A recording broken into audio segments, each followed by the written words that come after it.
Hello दोस्तों, मैं गुंजन सिंह स्वागत करती हूं आपका आपके अपने चैनल टारगेट विद हिंदी पर। तो दोस्तों, हिंदी साहित्य की स्पेशल टेस्ट सीरीज प्रत्येक प्रतियोगी परीक्षा के लिए अत्यंत ही महत्वपूर्ण है। आप लोगों को यह ज्ञात हो ही गया होगा कि आयोग ने यूपी टीजीटी और पीजीटी की परीक्षा तिथि घोषित कर दी है, जो अगस्त के फर्स्ट वीक में है। हम अपनी टेस्ट सीरीज में प्रत्येक क्वेश्चन को एक्सप्लेन करते हुए कवर करते हैं, जिससे एक क्वेश्चन को एक्सप्लेन करने में 2-3 क्वेश्चन और ऐड हो जाते हैं। इस दृष्टिकोण से परीक्षा में हमारी यह टेस्ट सीरीज बहुत ही महत्वपूर्ण साबित होगी। तो बने रहिए हमारे साथ, और हमारी यह टेस्ट सीरीज पसंद आए तो प्लीज़ उसे लाइक करें, शेयर करें और हमारे चैनल को सब्सक्राइब करें। तो चलिए शुरू करते हैं आज की टेस्ट सीरीज का फर्स्ट क्वेश्चन। रामचंद्र शुक्ल ने भक्ति काल के निम्नलिखित कवियों में से किसे सबसे कम महत्व प्रदान किया था? तुलसी, सूरदास, कबीर या जायसी? यह क्वेश्चन पूछा गया था टीजीटी परीक्षा 2001 में। देखिए, ये जो आचार्य रामचंद्र शुक्ल हैं, ये एक आलोचक थे। इन्होंने तुलसीदास, सूरदास, जायसी इन सब पर स्वतंत्र रूप से विस्तृत समीक्षाएं लिखी, लेकिन कबीर को इन्होंने इस योग्य नहीं समझा। कबीर का महत्व इनके लिए बस इतिहास तक ही रहा। कहाँ तक रहा? बस इतिहास तक। क्लियर है? तो इस तरह से हमारे इस क्वेश्चन का आंसर हो जाएगा कबीर, कि आचार्य रामचंद्र शुक्ल ने भक्ति काल के कबीर, जो कबीर हैं, इनको सबसे कम महत्व प्रदान किया था। नेक्स्ट क्वेश्चन देखते हैं, उसी से रिलेटेड है। रामचंद्र शुक्ल ने किस पर स्वतंत्र रूप से आलोचना नहीं लिखी? रामचंद्र शुक्ल एक आलोचक हैं और पूछा गया है कि स्वतंत्र रूप से आलोचना किस पर नहीं लिखी? तुलसीदास, कबीर, सूरदास या जायसी? यह पूछा गया था टीजीटी प्रवक्ता परीक्षा 2019 में, और इसका सही आंसर हो जाएगा कबीर। नेक्स्ट क्वेश्चन, भाषा बहुत परिष्कृत और परमार्जित न होने पर भी कबीर की उक्तियों में कहीं कहीं विलक्षण प्रभाव और चमत्कार है।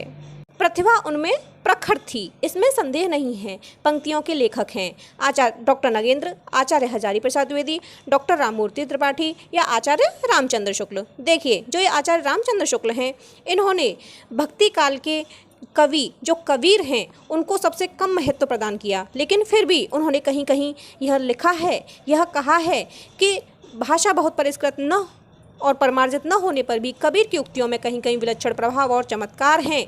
प्रतिभा उनमें प्रखर थी, इसमें कोई संदेह वाली बात नहीं है। तो ये इसका सही आंसर हो जाएगा आचार्य रामचंद्र शुक्ल। नेक्स्ट क्वेश्चन देखते हैं, सधुक्कड़ी भाषा से आशय है।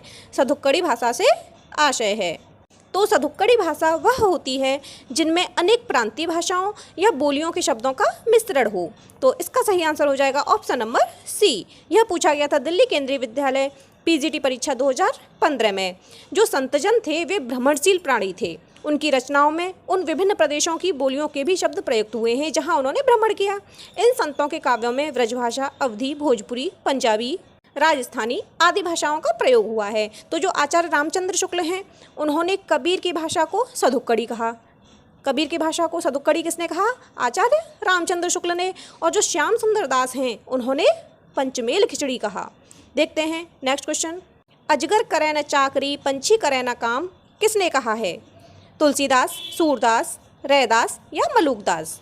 तो ये एक दोहा है, अजगर करे न चाकरी, पंछी करे न काम, दास मलूका कहे गए सबके दाता राम। तो इसका सही आंसर हो जाएगा ऑप्शन नंबर डी, मलूकदास। यह पूछा गया था पीजीटी परीक्षा 2011 में। मलूकदास ने यह दोहा निकम्मेपन तथा आलसियों के बारे में रचा था। नेक्स्ट क्वेश्चन देखते हैं, रज्जब अली खां के गुरु थे। रज्जब अली खां के गुरु नानक, दादू दयाल, मलूकदास या धन्ना?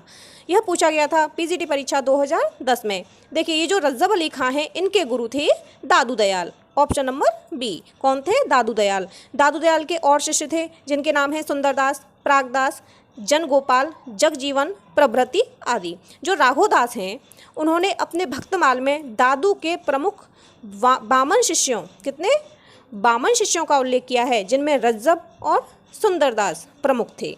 नेक्स्ट क्वेश्चन देखते हैं, कबीर के गुरु का नाम क्या है? रामानंद सागर, रैदास, रविदास या रामानंद? यह पूछा गया था एनवीएस प्रवक्ता परीक्षा 2014 में, और इसका सही आंसर हो जाएगा ऑप्शन नंबर डी, यानी कि रामानंद। कबीर के गुरु रामानंद थे। रामानंद के शिष्य और शिष्यों में आते हैं रैदास, धन्ना तथा पीपा। ठीक है ना? जो रामानंद हैं, इन्होंने वैष्णव संप्रदाय के आचार्य राघवानंद से दीक्षा ग्रहण की थी। नेक्स्ट क्वेश्चन देखते हैं, कबीर वाणी के डिक्टेटर थे। यह अभिमत किस आलोचक का है? Doctor Ramkumar Varma, doctor Parshuram Chaturvedi, doctor Hazari Prasad Dwivedi, Acharya Ramchandra Shukla. यह पूछा गया था टीजीटी परीक्षा 2005 में। तो ये जो कबीर वाणी के डिक्टेटर थे, यह अभिमत डॉक्टर हजारी प्रसाद द्विवेदी का है। कबीर साहस पूर्वक जनबोली के शब्दों का प्रयोग अपनी कविता में करते हैं।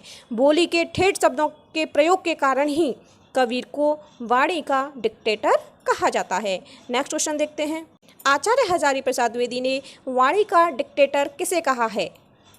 आचार्य हजारी प्रसाद द्विवेदी ने वाणी का डिक्टेटर किसे कहा था? कबीर, रैदास, दादू या नानक? अभी डिस्कस किया था। किसे कहा है? कबीर को। नेक्स्ट क्वेश्चन देखते हैं। कबीर ने जिस प्रकार एक निराकार ईश्वर के लिए भारतीय वेदांत का पल्ला पकड़ा, उसी प्रकार उस निराकार ईश्वर की भक्ति के लिए सूफियों का प्रेम तत्व लिया और अपना निर्गुण धूमधाम से निकाला। यह कथन किसका है? आचार्य हजारी प्रसाद द्विवेदी, नामवर सिंह, पुरुषोत्तम अग्रवाल या डॉक्टर आचार्य रामचंद्र शुक्ल? तो हमारा सही आंसर हो जाएगा आचार्य रामचंद्र शुक्ल। यह कथन आचार्य रामचंद्र शुक्ल का है। नेक्स्ट क्वेश्चन देखते हैं। तुम जिन जानो गीत है यहो निज ब्रह्म विचार, किसने कहा है? कबीर, रैदास, सूरदास या तुलसीदास? यह पूछा गया था एनवीएस प्रवक्ता परीक्षा 2014 में और इसका सही आंसर हो जाएगा ऑप्शन नंबर ए, कबीर। यह किसने कहा है? यह कबीर ने कहा है। पथभ्रष्ट समाज को उचित मार्ग पर लाना ही कबीर का प्रधान लक्ष्य था। Next question.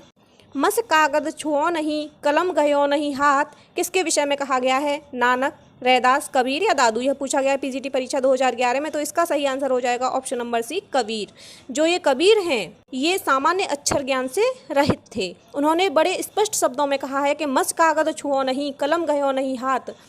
अतः यह बात निर्विवाद है कि उन्होंने स्वतः किसी ग्रंथ को लिपिबद्ध नहीं किया है। उनकी और भी कही हुई उक्तियां हैं जो एग्जाम में पूछ ली जाती हैं, जैसे मैं कहता हूँ आँखें न देखी, तू कहता कागद की लेखी, और जैसे दुल्हन गावहु मंगलाचार, और तंत्र न जानू मंत्र न जानू, जानू सुंदर काया। ठीक है ना। नेक्स्ट क्वेश्चन देखते हैं। मोको कहाँ ढूंढे बंदे, मैं तो तेरे पास में, पंक्ति किसकी है? रैदास, कबीरदास, सूरदास या मलूकदास? तो इसका सही आंसर हो जाएगा कबीरदास। जो कबीरदास हैं वह कहते हैं कि ईश्वर स्वयं कहते हैं कि वे शरीर के अंदर निवास करते हैं, उन्हें केवल अपने शरीर के अंदर खोजने की ज़रूरत है। नेक्स्ट क्वेश्चन देखते हैं। कबीर की वाणी का संग्रह बीजक कहलाता है। इसके कितने भाग हैं? देखिए, जो कबीर की वाणी का संग्रह क्या है? बीजक। अब इसके भाग पूछे गए हैं 2, 3, 4 या 5। यह पूछा गया है पीजीटी परीक्षा 2000 में। ठीक है ना।